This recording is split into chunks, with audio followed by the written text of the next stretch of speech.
All right, it'll be fun, though. I'm going to bring my slicker. All right, thank you, Natalie.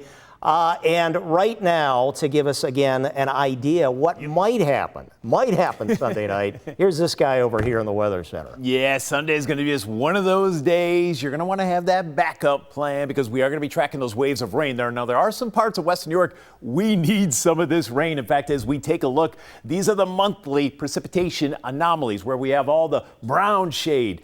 That is where we actually have below average precipitation, and actually quite a bit, almost 2 inches below average officially at the Buffalo airport. You get across the South Towns, there's some spots we are running about a 2 to 3 inch rain deficit over the last 30 days. Of course, that is for those areas. You travel, though, north of the city, you get into Niagara County, Orleans County. That's where we've had flash flood warnings here over the past few weeks. Of course, anything in green is above average precipitation, so that's where we definitely don't need to see any more rain. And also parts of the southern tier, northern Pennsylvania. We don't need to see any more rain there, but you can clearly see from Buffalo southward into the South Towns, we could use some rain, and we're going to see some of that here on Sunday. So again, here's this evening. It is a beautiful Friday evening, pretty much cloud-free skies. It's warm, but boy, humidity levels are still very low. Dew points are hovering around 50. That's some pretty dry air for this time of year, so it's still very comfortable. Now, as we go through the overnight, we'll notice some high clouds begin to work in. They'll keep temperatures in check, so a little bit milder tonight with most picking up lows, mid-60s. And again, throughout the day tomorrow, we're going to be mainly dry. Here we are into the afternoon around 2:30, and despite the fact that we do have thickening clouds,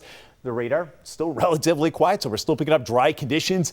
Temperatures solidly into the mid-80s, so it is going to be very warm. Humidity levels will also be increasing over the course of the day, and eventually we will have enough moisture around even before sunset. We do have a rain chance by tomorrow evening. Now, any showers that we do see tomorrow evening, this at 6:30, they're going to be pretty isolated, so I wouldn't cancel any outdoor plans. Just don't be surprised, especially as we do finish up the day. Now, as we head into the overnight, now the rain begins to pick up in coverage. Here we are around and after midnight. And here's kind of the first wave of rain, and some of this rain will be on the heavier side. That will be arriving again throughout the second half of your Saturday night into Sunday morning.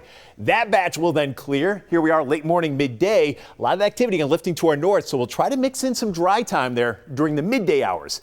As we head towards late afternoon, here comes a second batch, and this will arrive roughly between 4 and 7 p.m., and this is at 6:30, and you can see still some pockets of some heavier rain, but it's not everywhere. This is going to be a little bit more hit or miss towards late afternoon, evening, and then, of course, further into the evening hours, and now we're getting closer to that firework time. This at 9:30. A lot of that rain does begin to kind of pull away, so we'll try to dry things up as we get closer to your Sunday night.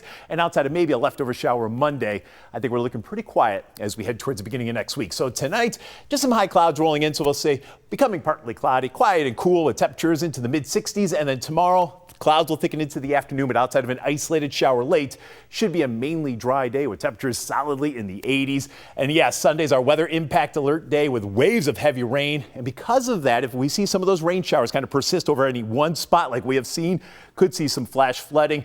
And again, next week, much quieter, especially by the time we get towards around Tuesday. We got sports coming up right after this break.